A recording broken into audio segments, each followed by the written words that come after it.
Sais-tu pourquoi les femmes disent qu'elles veulent une chose, mais meurent d'envie pour des hommes qui font exactement l'opposé? Parce qu'il existe un fossé massif entre ce que les femmes disent avec leur bouche et ce que leurs instincts désirent réellement. Et ce fossé, mon ami, c'est là où 95% des hommes perdent le jeu avant de commencer. Aujourd'hui, je vais te révéler les 9 choses sales que les femmes veulent secrètement que les hommes fassent, mais qu'elles n'admettront jamais à voix haute. Des choses que si tu les mentionnes en public, on va te crucifier, mais qui en privé, au plus profond de leur psychologie, les rendent complètement folles. Et je ne parle pas de choses physiques, je parle de comportements psychologiques sombres qui activent leur désir le plus primitif. Des comportements qu'elle nie vouloir mais qui font que son cœur s'accélère quand tu les expérimentes. Et la dernière de ces 9 choses est si puissante, si controversée, qu'elle peut changer complètement la dynamique de n'importe quelle relation. Mais si tu ne comprends pas les 8 premières, cette dernière va t'exploser au visage. Alors reste jusqu'à la fin. Parce que chaque mot de cette vidéo va t'ouvrir les yeux de façon que tu n'as jamais imaginée. Si tu es nouveau sur la chaîne, abonne-toi maintenant parce que ce contenu tu ne le trouveras nulle part ailleurs. Et prépare-toi, parce que ce que tu vas entendre va entrer en collision avec tout ce qu'on t'a dit. Aussi, dans les commentaires épinglés de cette vidéo, je vous ai mis à disposition le guide ultime pour maîtriser l'art de parler aux femmes. Vous y trouverez toutes les clés essentielles pour enfin communiquer avec assurance et efficacité. Alors, commençons. Laisse-moi commencer par une histoire qui m'a fait comprendre tout ça. Il y a des années, j'ai rencontré une femme incroyable, intelligente, féministe. Elle parlait constamment d'égalité, de respect, de comment elle détestait les hommes dominants. Et moi, comme le bon idiot que j'étais, je l'écoutais. J'essayais d'être exactement le type d'homme qu'elle disait vouloir. Respectueux, attentionné, demandant toujours son opinion, ne prenant jamais de décision sans la consulter d'abord. Et sais-tu ce qui s'est passé? Elle a perdu tout intérêt pour moi. Nous avons fini par être amis. Et 3 mois plus tard, je l'ai vue complètement obsédée par un type qui était littéralement tout ce qu'elle disait détester. Dominant, décidé. Un connard qui ne lui demandait jamais la permission pour rien. Et elle le poursuivait comme une folle. Ça m'a explosé l'esprit. Et ça m'a fait comprendre quelque chose de brutal. Les femmes ne te disent pas la vérité sur ce qu'elles veulent, non pas parce qu'elles sont menteuses, mais parce qu'elles-mêmes ne comprennent pas complètement leurs propres désirs. La première chose sale que les femmes désirent secrètement, mais n'admettront jamais, c'est que tu prennes le contrôle avec confiance, pas avec agression. Écoute-moi bien, parce que c'est là que la plupart des hommes s'embrouillent complètement. Quand une femme dit qu'elle veut l'égalité dans la relation, elle est sincère. Mais ce qu'elle ne te dit pas, c'est qu'émotionnellement, elle se sent attirée vers la dominance masculine calibrée. Chaque jour, mon ami, une femme prend des centaines de décisions. Quoi mettre? Quoi manger? Comment répondre à cet email? Comment gérer ce conflit au travail? Son cerveau est constamment en mode résolution de problèmes, constamment en train de prendre des décisions, constamment en contrôle. Et quand elle est avec toi, quelque chose de profond en elle ne veut pas prendre une décision de plus. Elle veut expirer. Elle veut avoir confiance que tu as ça sous contrôle. Quand tu lui dis « Je connais un endroit incroyable, on y va », au lieu de lui demander où elle veut aller, quelque chose dans son cerveau se détend. Quand tu la guides à travers une foule, avec ta main sur le bas de son dos, quand tu prends la décision dans des moments d'incertitude sans douter, tu lui donnes quelque chose qu'elle ne peut obtenir nulle part ailleurs, la liberté de simplement être, de lâcher le contrôle pour un moment, de faire confiance à ta direction. Mais voici la clé que la plupart ne comprennent pas. Le leadership, ce n'est pas donner des ordres, ce n'est pas être contrôlant, ce n'est pas ignorer ce qu'elle veut, c'est être si intérieurement sûr qu'elle veut naturellement suivre ton guide. C'est créer un espace où elle se sent si en sécurité qu'elle peut se rendre à son énergie féminine sans peur. Le nice guy qui demande constamment la permission, qui défère chaque décision de retour vers elle, qui cherche l'approbation avant d'agir, l'épuise émotionnellement. Non pas parce qu'il est aimable, mais parce qu'il ajoute à sa charge mentale au lieu de l'enlever. Quand toi tu diriges avec certitude, quand tu prends des décisions avec confiance, quand tu protèges son énergie en prenant la responsabilité des situations, tu lui donnes un cadeau, le cadeau de pouvoir se détendre dans sa féminité. Les études de psychologie évolutive montrent que les femmes sont biologiquement programmées pour se sentir attirées vers des hommes qui démontrent une capacité de leadership, non pas parce qu'elles ont besoin d'être sauvées, mais parce que le leadership signale protection, ressources et stabilité génétique. Durant des millions d'années, les femmes qui choisissaient des hommes avec ces qualités avaient plus de probabilité de survivre et que leurs enfants survivent. Cet instinct n'a pas disparu parce que nous vivons au XXIe siècle. Il est toujours là, profond, primitif. Et quand toi tu actives cet instinct en prenant le contrôle avec une confiance tranquille, son attraction envers toi monte en flèche sans qu'elle comprenne consciemment pourquoi. Elle sent simplement que tu es différent, que tu es sûr, que tu es le type d'homme avec qui elle peut se détendre. L'application pratique est simple, mais requiert de la pratique. La prochaine fois que vous sortez, ne demande pas où elle veut aller. Choisis l'endroit. Ne demande pas de validation de chaque petite décision. Prends la décision et va de l'avant. Ne cherche pas son approbation constante. Agis avec certitude et permets-lui de réagir naturellement. Tu vas remarquer un changement immédiat dans comment elle te répond, dans comment elle te regarde, dans comment elle se détend en ta présence. Mais attention, mon ami, il y a une ligne mince entre diriger et contrôler. Diriger, c'est prendre l'initiative tout en respectant ses besoins. Contrôler, c'est imposer ta volonté en ignorant les siens. Les femmes aiment le premier, détestent le second. Dirige toujours depuis un lieu de service, pas d'ego. Depuis un lieu de vouloir créer une bonne expérience pour les deux, pas de vouloir démontrer du pouvoir. Maintenant, si tu es arrivé jusqu'ici, c'est parce que tu veux réellement comprendre comment fonctionne l'attraction féminine réelle. Pas la version politiquement correcte, la version réelle. C'est pour ça que je te demande de mettre un like à cette vidéo et de t'abonner à la chaîne. Parce que ce qui vient maintenant est encore plus tordu. Ce sont les choses que les féministes vont nier, mais que leur corps confirme à chaque fois.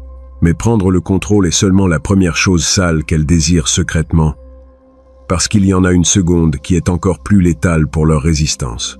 Ça s'appelle jouer avec elles mentalement, pas cruellement. Et quand tu domines ça, basiquement, tu deviens son addiction. La plupart des hommes sont trop sérieux ou trop froids, mais les femmes secrètement aspirent au juste milieu. Un homme qui peut jouer avec son esprit suffisamment pour la maintenir accrochée. Quand tu la taquines avec confiance et un sourire, tu crées de la tension émotionnelle. Et cette tension est addictive.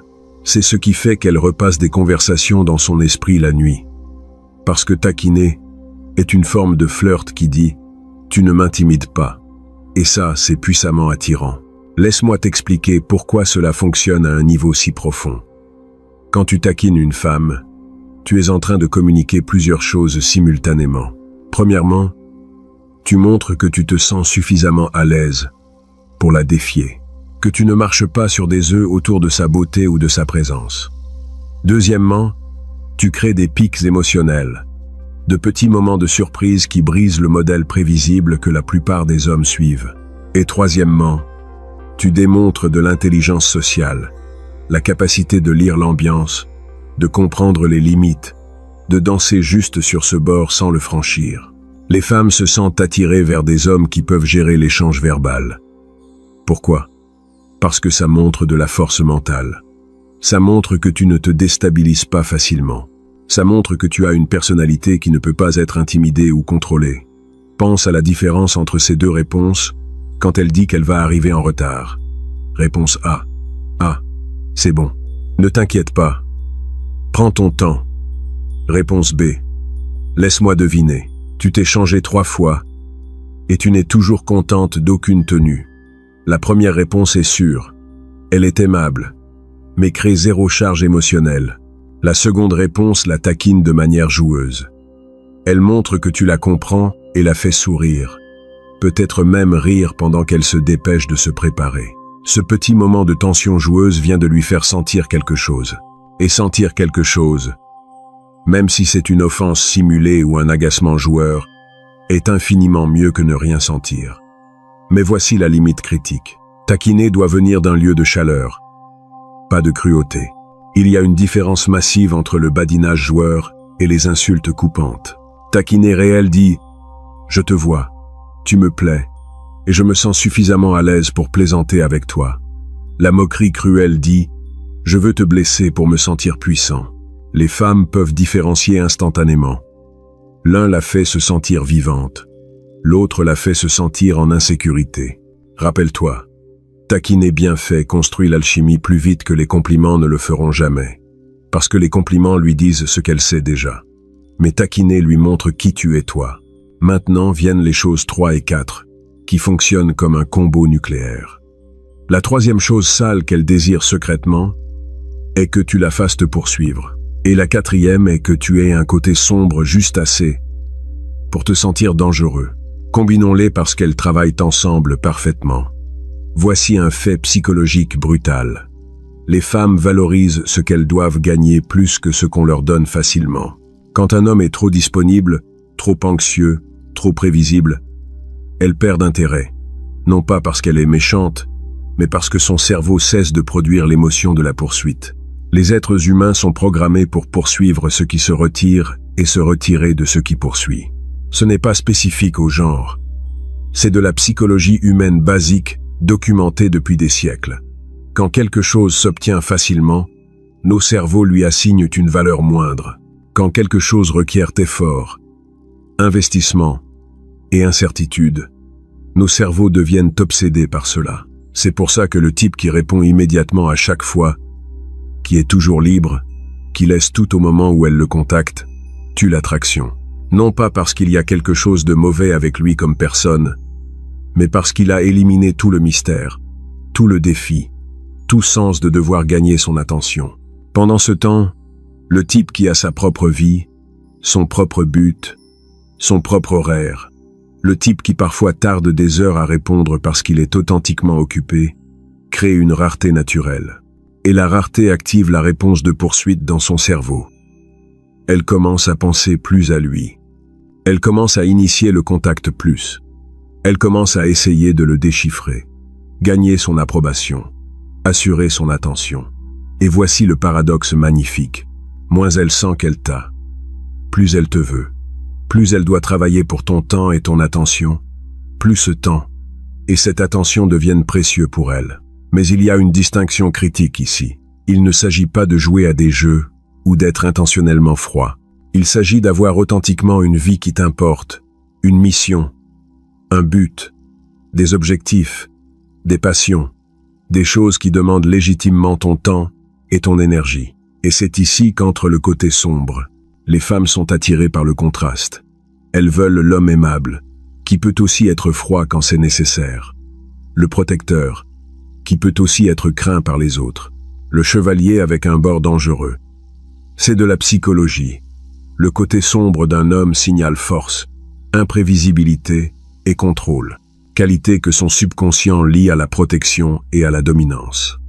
Comme Machiavel le comprenait parfaitement. Il vaut mieux être craint qu'aimé, si tu ne peux pas être les deux. Les femmes veulent un homme qui soit un loup pour le monde, mais un agneau pour elles. Elles veulent te voir gérer le conflit avec d'autres hommes sans reculer. Elles veulent te voir établir des limites fermes quand quelqu'un te manque de respect. Elles veulent un sens que sous ton extérieur calme il y a quelque chose de puissant. Quelque chose qui pourrait être déchaîné si nécessaire. Mais ce qui rend cela véritablement attirant n'est pas l'obscurité en soi, c'est ton contrôle sur elle. N'importe quel homme peut être agressif, mais un homme qui peut être dangereux et choisit la retenue, ça, c'est de la maîtrise. Un homme qui peut dominer, mais choisit la gentillesse avec elle, ça c'est du pouvoir. C'est pour ça que les femmes sont attirées vers les bad boys réformés, vers des hommes avec des passés problématiques qui ont trouvé la paix, vers des types qui ont de l'intensité dans leurs yeux, mais de la bonté dans leurs actions. Dans les commentaires, je veux voir ton opinion sur quelque chose de polémique. Qu'est-ce qui attire le plus les femmes? A. Un homme complètement aimable et prévisible à tout moment. B. Un homme qui peut être dangereux, mais choisit d'être gentil spécifiquement avec elle. Écris A ou B et explique rapidement pourquoi. Nous allons voir lequel gagne dans cette vidéo. Maintenant viennent les choses 5 à 8 que tu dois appliquer avec précision. La 5e chose sale qu'elle désire secrètement est que tu l'ignores un peu. Ça sonne tordu, mais c'est vrai. Si tu lui donnes une attention constante, elle se sent étouffée. Mais quand tu te retires, quand tu n'écris pas en premier, quand tu parais occupé à vivre ta propre vie, son esprit commence à travailler en heures supplémentaires. Elle commence à se demander ce qu'il fait, avec qui il est, pourquoi il n'a pas contacté. La 6e chose est que tu lui dises non. La plupart des hommes pensent que dire oui à tout la rendra heureuse. Erreur. Une femme respecte secrètement un homme qui établit des limites. Quand tu lui dis non, calmement, sans colère, tu lui montres que tu n'es pas contrôlé par son approbation. C'est l'une des vérités les plus sombres en psychologie féminine. Un homme qui peut s'éloigner a rarement besoin de le faire. Attends la 7e parce que celle-ci est dévastatrice. Elle désire secrètement que tu sois sélectif avec ton attention et ta validation, pas que tu la donnes librement à n'importe qui. Quand tes compliments sont rares, mais spécifiques, quand ton attention est rare, mais authentique, quand ton approbation doit être gagnée, elle devient précieuse. Et les gens aspirent à ce qu'ils perçoivent comme précieux. La 8e chose sale est que tu démontres une compétence sociale sans effort. Quand tu es avec elle et que tu traites les serveurs, les étrangers et n'importe quelle autre personne avec un respect naturel. Quand les autres te répondent avec déférence, quand tu démontres une facilité sociale, son cerveau enregistre un haut statut. Tu n'as pas besoin de lui dire que tu es important. Elle le voit, le sent, et ça active son attraction, au niveau instinctif. Et maintenant nous arrivons à la 9e et dernière chose, la plus puissante et la plus controversée de toutes, celle qui peut littéralement transformer comment elle te perçoit, mais que si tu la mentionnes en public, on va te détruire. Ça s'appelle la faire se sentir émotionnellement possédée, pas physiquement. Et quand tu domines ça, tu deviens l'homme qu'elle n'oubliera jamais. Écoute-moi bien. Parce que c'est là que la majorité interprète complètement mal. Les femmes ne veulent pas le contrôle sur tout. Elles veulent se rendre à quelqu'un qui soit digne de leur confiance. Elle veut un homme qui la fasse se sentir réclamée, non pas à travers la force, mais à travers la présence. Quand tu diriges avec certitude, quand tu protèges son énergie, quand tu lui fais sentir qu'elle est à toi, tu lui donnes l'intensité émotionnelle à laquelle elle aspire, mais craint d'admettre. C'est ici que l'attraction se transforme en dévotion. Parce qu'au fond, elle veut un homme qui puisse posséder émotionnellement son cœur, pas par dominance, mais par profondeur. Dans une ère où l'indépendance est louée et la vulnérabilité parfois vue comme une faiblesse, les femmes aspirent encore au sentiment d'appartenir à quelqu'un, non pas de façon possessive et contrôlante, mais de façon profonde, primitive et émotionnelle. Tu veux sentir qu'elle est à toi, que tu as réclamé son cœur si complètement que la pensée de n'importe quelle autre personne ne s'enregistre même pas, que tu es sa personne, et elle est ta personne, et ce lien est inébranlable. Ça va au-delà de l'attraction. C'est à propos de connexion, quand tu lui montres que tu la vois véritablement, que tu vois sous tous les masques et défenses, quand tu comprends ses peurs et acceptes son obscurité en même temps que sa lumière, quand tu crées une telle sécurité émotionnelle qu'elle peut être complètement vulnérable avec toi, c'est là qu'elle se rend. Comme le comprenait Machiavel avec une clarté brutale, qui domine le cœur gouverne la volonté, non pas par conquête, mais par une connexion si profonde que la reddition devient inévitable. Ce type de possession émotionnelle vient de la cohérence, d'apparaître quand c'est difficile, de protéger son cœur, aussi férocement que tu protégerais son corps, de la faire se sentir si sûre dans ton engagement qu'elle n'a jamais à questionner où elle en est. Et quand une femme se sent émotionnellement possédée par un homme en qui elle a confiance et qu'elle respecte, sa loyauté devient inébranlable, parce que tu lui as donné quelque chose de rare, la liberté de rendre complètement son cœur en sachant qu'il est entre des mains qui vont l'apprécier. Le moment où elle sent qu'elle peut se perdre en ta présence, elle est déjà à toi, même si elle ne le dit jamais à voix haute. Et voici la vérité finale, mon ami. Comme le comprenait parfaitement Machiavel, le véritable pouvoir dans les relations ne vient pas du fait de forcer, mais d'inspirer une reddition volontaire. Quand tu combines toutes ces 9 choses, prendre le contrôle avec confiance, jouer mentalement avec elle, la faire te poursuivre, avoir un côté sombre contrôlé, l'ignorer stratégiquement, lui dire non, être sélectif, démontrer une compétence sociale et faire qu'elle se sente émotionnellement possédée. Tu n'es pas en train de manipuler, tu es en train d'activer des instincts qui ont existé depuis des millions d'années. Récapitulons rapidement tout le système. 1. Prends le contrôle avec une confiance tranquille. 2. Joue avec son esprit de façon joueuse. 3. Fais-la te poursuivre en ayant ta propre vie. 4. Montre ton côté sombre contrôlé. 5. Ignore-la stratégiquement. 6. Dis-lui non quand c'est approprié. 7. Sois sélectif avec ta validation. 8. Démontre une compétence sociale naturelle. 9. Fais-la se sentir émotionnellement possédée par toi. Maintenant, mon ami, j'ai besoin que tu comprennes quelque chose de crucial. Cette connaissance est extrêmement puissante. Tu peux l'utiliser pour activer le désir chez les femmes, de manière qu'elles-mêmes ne comprennent pas. Mais avec ce pouvoir, vient la responsabilité. N'utilise pas ces choses pour jouer avec les cœurs. Ne les utilise pas pour collectionner des femmes et nourrir ton ego. Ne les utilise pas pour blesser des personnes qui ne t'ont rien fait. Les règles du jeu existent déjà. Je ne les ai pas inventées. Je suis simplement en train de te montrer comment fonctionne la psychologie féminine réelle, sous le politiquement correct. Mais toi, tu décides quoi faire avec cette connaissance. Tu peux l'utiliser pour trouver une femme incroyable et construire quelque chose de réel, où la passion ne meurt jamais. Ou tu peux l'utiliser pour être un autre connard qui détruit des cœurs.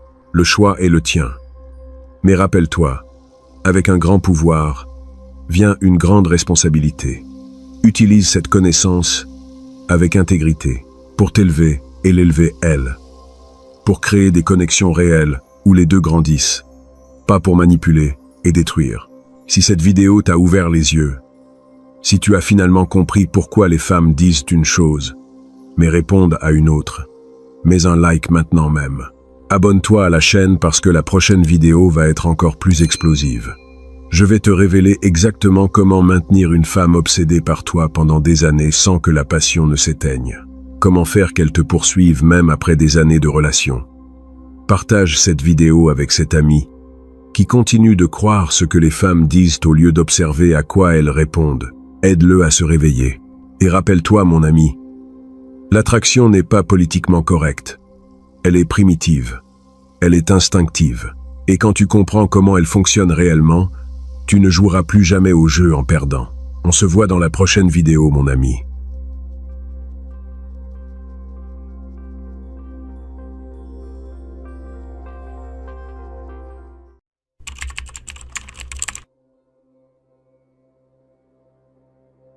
Il y a des hommes qui ne poursuivent jamais, ne supplient jamais, ne mendient jamais l'attention. Et paradoxalement, ce sont ceux que les femmes poursuivent avec le plus d'intensité.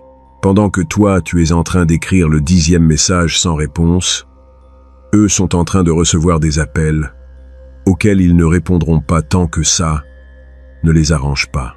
Pendant que toi, tu es en train de réorganiser ton week-end pour être disponible, eux sont en train d'annuler des plans avec des femmes pour faire ce qui leur importe réellement. Et les femmes, mon ami, les femmes les désirent avec une intensité qu'elles ne ressentiront jamais pour toi si tu continues à te comporter comme la majorité.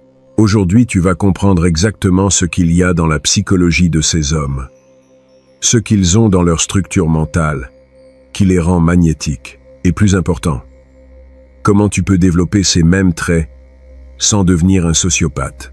Parce qu'il existe une ligne très mince entre être un homme de haute valeur et être un manipulateur sans scrupules. Et aujourd'hui, nous allons marcher exactement sur cette ligne. En psychologie, il existe quelque chose appelé la triade sombre. 3 traits de personnalité qui, quand ils se combinent, créent un profil qui est simultanément dangereux et magnétiquement attirant. Ces 3 traits sont le machiavélisme, le narcissisme et la psychopathie. Maintenant, avant que tu ne fermes cette vidéo en pensant que je vais t'apprendre à être un psychopathe, écoute-moi bien. Il ne s'agit pas d'adopter ces traits dans leur forme pathologique. Il s'agit de comprendre quels éléments spécifiques de chacun génèrent de l'attraction et comment tu peux les intégrer de manière fonctionnelle dans ta personnalité sans détruire ton humanité. Parce que voici la vérité brutale. Les hommes avec ces traits, même dans leur forme modérée, ont un avantage évolutif massif dans l'attraction féminine. Non pas parce que les femmes cherchent consciemment des psychopathes, mais parce que ces traits communiquent des signaux que leur instinct interprète comme de hautes valeurs génétiques et sociales. Laisse-moi t'expliquer chacun et comment ils fonctionnent. Premièrement, le machiavélisme. Cela ne signifie pas être mauvais. Cela signifie être stratégique. Cela signifie comprendre que les relations humaines sont, dans leur essence, des échanges de pouvoir. Et les hommes qui comprennent cela, qui jouent le jeu consciemment, ont un avantage massif sur ceux qui croient que l'amour est seulement de l'émotion pure, sans stratégie. Comme le comprenait parfaitement le stratège florentin, la naïveté dans les relations humaines est le chemin le plus rapide pour être utilisé et jeté. Parce que pendant que tu crois que tout est honnêteté et transparence, d'autres sont en train de bouger des pièces que tu ne vois même pas. L'homme machiavélique comprend que chaque interaction a un objectif. Il ne sort pas avec une femme juste parce qu'il se sent seul. Il sort parce qu'elle l'intéresse authentiquement, ou parce que cette interaction le rapproche de quelque chose qu'il valorise. Il ne répond pas au message immédiatement parce que c'est comme ça qu'on est censé faire. Il répond quand il a quelque chose de valeureux à dire, et quand son timing génère l'impact maximal. Il ne révèle pas tout sur lui-même au premier rendez-vous parce qu'il croit en la vulnérabilité instantanée. Il révèle l'information stratégiquement, créant de l'intrigue, maintenant le mystère. Et les femmes, mon ami, les femmes trouvent cela irrésistible, parce qu'inconsciemment elles comprennent qu'elles sont face à quelqu'un qui pense plusieurs coups à l'avance. Quelqu'un qui n'est pas un livre ouvert. Quelqu'un avec de la profondeur. Deuxième trait, le narcissisme fonctionnel. Et ici, je dois être très clair. Je ne parle pas du narcissisme pathologique où le type ne peut pas fonctionner sans validation constante. Je parle du narcissisme fonctionnel. La capacité de mettre tes besoins en premier sans culpabilité. L'habileté de croire authentiquement que ton temps est plus précieux que celui de n'importe qui d'autre. La conviction que tu mérites le respect non pas parce que tu le demandes, mais parce que c'est ainsi. Les hommes avec un narcissisme fonctionnel ne s'excusent pas d'exister. Ils ne minimisent pas leur réussite. Ils ne feignent pas une humilité qu'ils ne ressentent pas. Ils marchent dans la vie comme si le monde leur devait de l'espace. Et devine quoi? Le monde le leur donne. Les femmes trouvent cela magnétique parce que ça communique du statut. Parce qu'un homme qui se traite lui-même comme quelqu'un d'important, qui établit des limites sans négocier, qui ne tolère pas le manque de respect, est en train d'envoyer des signaux qu'il a des options, qu'il n'a besoin de personne de spécifique. Et cette autonomie est un aphrodisiaque, parce que les femmes ne veulent pas être le centre de l'univers d'un homme. Elles veulent orbiter autour d'un homme qui a déjà son propre soleil. Je vais te donner un exemple concret. J'ai connu un type, Damian, 38 ans, avocat d'affaires. Quand il sortait avec une femme et qu'elle lui annulait des plans, Damian ne se fâchait pas. Il ne lui écrivait pas des paragraphes demandant ce qui s'était passé. Il disait simplement « pas de problème » et faisait d'autres plans, non pas parce qu'il jouait, mais parce qu'authentiquement sa vie ne tournait pas autour d'elle. Et cette femme, sans faute, revenait, parfois, le jour même, parfois, des jours plus tard. Mais elle revenait toujours, parce que dans son esprit elle avait commis une erreur. Elle avait rejeté quelqu'un qui avait clairement de meilleures options. Et son instinct lui criait de récupérer cette opportunité avant qu'il ne soit trop tard. Damian ne manipulait pas. Il opérait depuis un lieu de narcissisme fonctionnel, où son temps et sa paix étaient réellement plus importants que n'importe quelle femme spécifique. Et ça c'est ce qui génère de l'attraction réelle. Troisième trait, et c'est le plus dangereux, la psychopathie fonctionnelle. Maintenant, la psychopathie clinique est l'incapacité de ressentir de l'empathie ou du remords. Ça, c'est pathologique et destructif. Mais la psychopathie fonctionnelle est différente. C'est la capacité de déconnecter émotionnellement quand c'est nécessaire, de prendre des décisions basées sur la logique, pas sur les sentiments, de terminer des relations qui ne fonctionnent pas sans agoniser pendant des mois, d'établir des limites dures sans te sentir coupable. Les hommes avec ce trait ne s'accrochent pas émotionnellement vite. Ils ne projettent pas des avenirs avec quelqu'un qu'ils viennent de rencontrer. Ils ne tolèrent pas le drame, parce que c'est comme ça que sont les relations. Ils partent simplement, sans explication longue, sans tentative d'arranger l'irréparable. Ils partent parce que leur logique leur dit que cette personne n'ajoute rien. Et cette capacité de déconnexion émotionnelle, bien qu'elle sonne froide, est incroyablement attirante, parce qu'elle communique de la force. Elle communique que tu n'es pas contrôlable à travers la manipulation émotionnelle, que tu as des standards inébranlables. Comme le comprenait le penseur florentin, l'homme qui peut aimer mais n'a pas besoin d'aimer a tout le pouvoir, parce que l'amour depuis le besoin est faiblesse, l'amour depuis le choix est force. Maintenant, voici le critique. La différence entre utiliser ces traits de manière fonctionnelle contre pathologique. La triade sombre dans sa forme pathologique crée des monstres, des hommes qui manipulent sans considération, qui blessent sans remords, qui utilisent les autres comme des objets. Ce n'est pas ce que je suis en train d'enseigner. Ça, c'est destructif. Mais ces mêmes traits, dans leur forme fonctionnelle, créent des hommes de haute valeur, des hommes qui sont stratégiques mais pas cruels, qui se priorisent mais ne sont pas égoïstes, qui peuvent déconnecter émotionnellement mais ne manquent pas d'empathie. La différence est dans l'intention. L'homme pathologique utilise ces traits pour détruire. L'homme fonctionnel les utilise pour construire des limites saines. Je vais te donner les applications pratiques de chaque trait. Comment les intégrer sans perdre ton humanité? Du machiavélisme fonctionnel, tu intègres la stratégie. Tu arrêtes d'être réactif et tu deviens proactif. Chaque interaction avec une femme a un but. Si tu sors avec elle, c'est parce qu'authentiquement tu vois du potentiel, pas parce que tu t'ennuies. Si tu lui écris, c'est parce que tu as quelque chose d'intéressant à communiquer, pas parce que tu as besoin de validation. Si tu l'invites à sortir, c'est parce que tu as évalué qu'elle vaut ton temps et ton énergie. Cette mentalité stratégique te sort du mode de pénurie où tu poursuis n'importe quoi qui bouge. Elle te met en mode d'abondance, où toi tu décides qui mérite ton attention. Du narcissisme fonctionnel, tu intègres l'amour-propre inébranlable.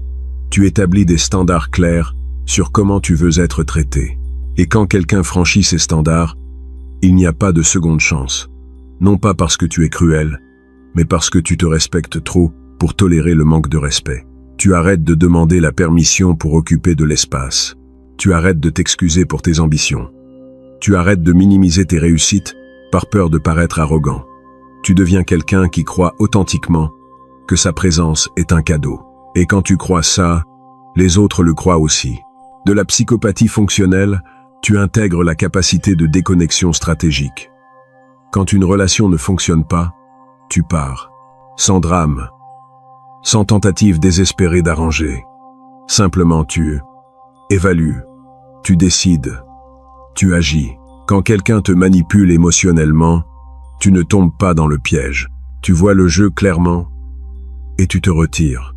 Quand tu as besoin de prendre une décision difficile, tu ne laisses pas la culpabilité te paralyser. Tu évalues ce qui est mieux pour toi et tu l'exécutes. Maintenant, laisse-moi te montrer à quoi cela ressemble en pratique. Imagine deux hommes. Le premier est le typique homme bon. Il rencontre une femme. Il tombe amoureux vite. Il lui écrit tous les jours. Il est toujours disponible. Il réorganise sa vie pour s'accommoder à elle. Il lui donne toute son attention. Il lui confesse ses sentiments profonds au troisième rendez-vous. Basiquement, il lui livre tout le pouvoir. Que se passe-t-il? Elle perd intérêt. Elle le met dans la friend zone, où elle l'utilise jusqu'à ce qu'elle trouve quelque chose de mieux. Maintenant, imagine le deuxième homme. Il rencontre la même femme. Il ressent de l'attraction, mais ne tombe pas amoureux immédiatement. Il lui écrit quand il a quelque chose d'intéressant à dire. Pas par habitude. Il maintient sa vie, ses amis, ses plans. Il lui donne de l'attention, mais pas toute son attention. Il maintient des mystères sur ses sentiments. Basiquement, il maintient le cadre de pouvoir équilibré. Que se passe-t-il? Elle le poursuit. Elle se demande ce qu'il pense. Elle fait des efforts pour capter son attention. Elle tombe amoureuse profondément. La différence n'est pas que le deuxième homme soit plus beau ou plus riche. La différence est psychologique. Le premier opère depuis le besoin. Le deuxième opère depuis le choix. Le premier est prévisible. Le deuxième est imprévisible. Le premier est un livre ouvert. Le deuxième est un mystère constant. Et les femmes, mon ami, les femmes trouvent le mystère irrésistible, parce que le mystère active leur système de récompense. Son cerveau devient obsédé à résoudre l'énigme, à comprendre qui tu es réellement, à gagner ton attention complète. Maintenant, la question pratique. Lequel de ces deux approches crois-tu fonctionne le mieux pour créer une attraction durable? A. Montrer un intérêt authentique dès le début. Être ouvert avec tes sentiments. Être disponible. Et démontrer qu'elle est importante pour toi. B. Maintenir un certain mystère. Être sélectif avec ton attention. Préserver ton indépendance. Et faire qu'elle gagne ton intérêt complet. Écris A ou B dans les commentaires et explique brièvement pourquoi tu as choisi cette option. Je veux voir quelle approche gagne dans cette vidéo. Pendant que tu penses à ça, laisse-moi te donner les règles spécifiques de comment implémenter ces traits sans devenir un monstre. Règle 1 du machiavélisme fonctionnel. Sois stratégique, mais jamais cruel. Planifie tes interactions. Pense à l'impact de tes mots, mais ne manipule jamais avec l'intention de blesser. La stratégie est pour créer des dynamiques saines, pas pour détruire les autres. Règle 2. Maintiens l'information stratégique privée. Ne révèle pas tout sur toi lors des premiers rendez-vous. Maintiens un certain mystère, mais ne mens jamais. Il y a une différence énorme entre confidentialité stratégique et tromperie. Règle 3. Observe les modèles, pas seulement les mots. Les femmes vont te dire une chose et faire une autre. Observe ce qu'elles font, pas ce qu'elles disent, mais utilise cette information pour te protéger, pas pour manipuler. Règle 1 du narcissisme fonctionnel. Priorise-toi sans être égoïste. Tes besoins sont importants. Tes objectifs sont précieux.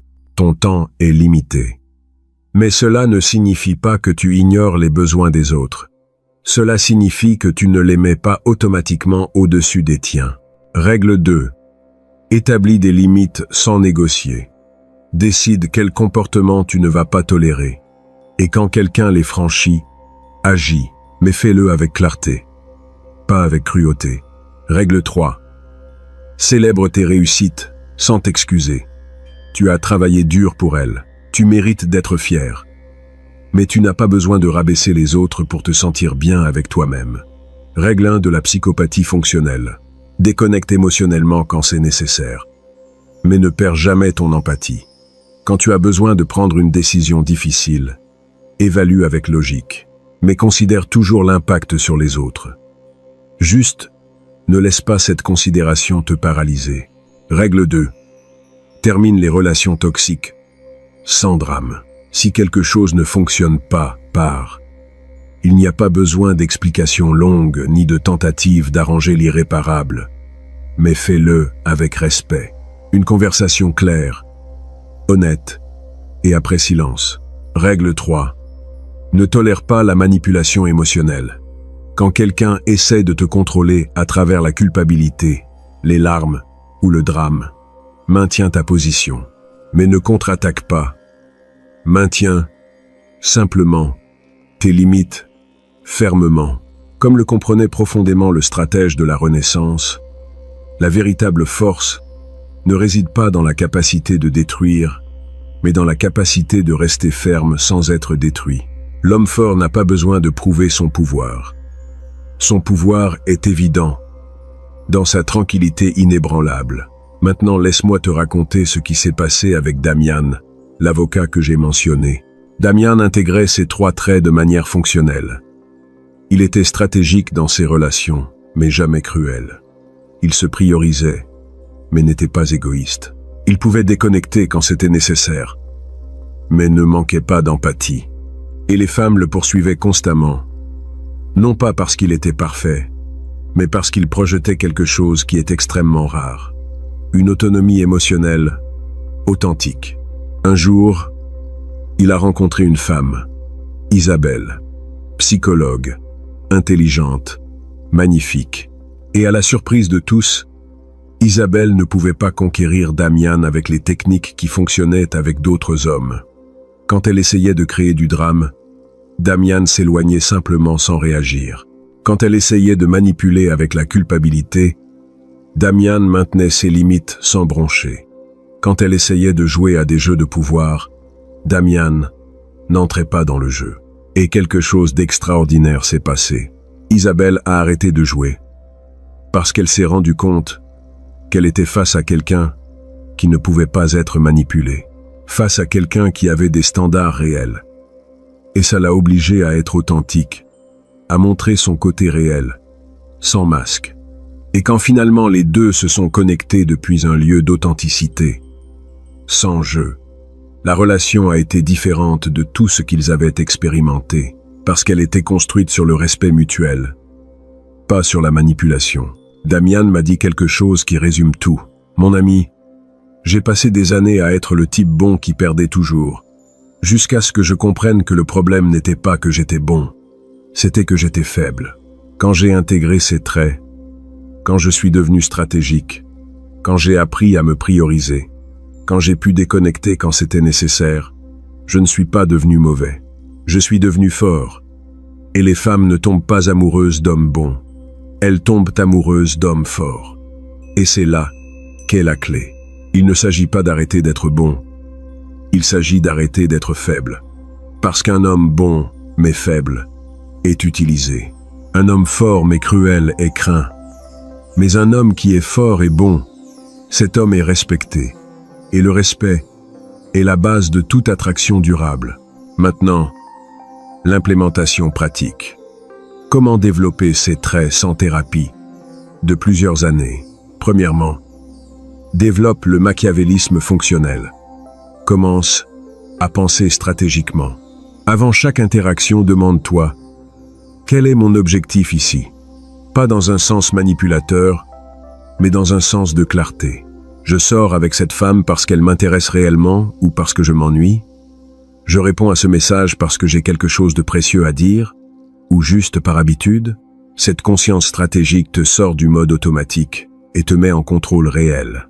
Deuxièmement, développe le narcissisme fonctionnel. Fais une liste de tes standards non négociables. Comment veux-tu être traité? Quel comportement ne vas-tu pas tolérer?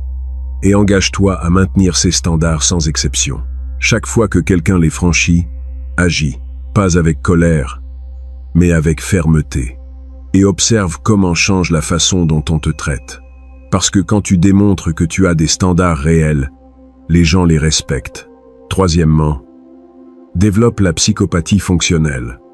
Pratique la déconnexion émotionnelle stratégique. Quand tu as besoin de prendre une décision difficile, donne-toi la permission de l'évaluer seulement avec la logique. Écris le pour et le contre.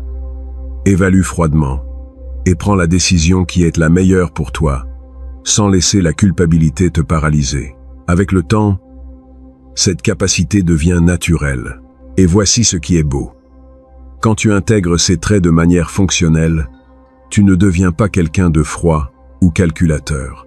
Tu deviens quelqu'un de centré. Quelqu'un qui sait ce qu'il veut. Quelqu'un qui ne se laisse pas manipuler. Quelqu'un que les femmes poursuivent parce que finalement, elles sont face à un défi réel. Face à quelqu'un qu'elles ne peuvent pas contrôler. Face à quelqu'un qui a sa propre vie, ses propres standards, sa propre direction. Comme le comprenait le maître Florentin, L'homme qui a besoin d'être aimé est esclave de qui peut lui donner de l'amour. L'homme qui peut aimer, mais n'a pas besoin d'être aimé, est libre. Et cette liberté est magnétique. Tu l'as là, mon ami. La psychologie de l'homme qui n'a jamais besoin d'aller après une femme.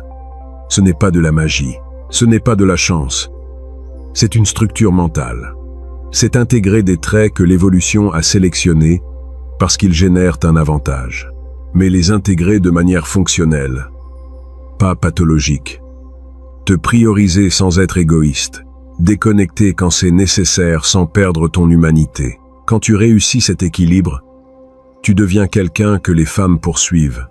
Non pas parce que tu joues, mais parce que finalement tu es quelqu'un qui vaut la peine d'être poursuivi. Quelqu'un avec des standards, quelqu'un avec des limites. Quelqu'un qui ne s'offre pas, quelqu'un qui se choisit. Dans les commentaires, en plus de répondre A ou B, raconte-moi si tu as déjà connu un homme avec ces traits. Comment était sa vie avec les femmes? Qu'est-ce qu'il faisait de différent? Ton observation peut beaucoup apprendre à d'autres qui sont en train d'apprendre ceci. Et si cette vidéo a changé ta perspective, partage-la. Abonne-toi à la chaîne. Parce que je vais continuer à révéler la psychologie sombre qui sépare les hommes, qui poursuivent des hommes, qui sont poursuivis. Les vérités que personne d'autre n'a le courage d'enseigner.